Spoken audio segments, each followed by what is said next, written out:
Hi, in this video I will show you how to schedule automatic operation on the Dyson Air Purifier using Dyson Link app and your smartphone. Open settings, then go to the scheduling your machine, tap on the continue. You can choose the morning, all day, evening or night. We will choose all day. Choose the days of the week. Choose the start hour, for example 12. Choose the turning off hour, and you can choose the mode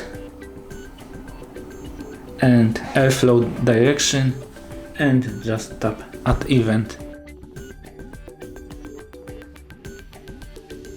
Tap to active schedule, and from now on Air Purifier will be active from 12 AM to 5 PM every Monday, Tuesday, Wednesday and Thursday. Thank you for watching. If you like this video, subscribe to our channel and give us a like.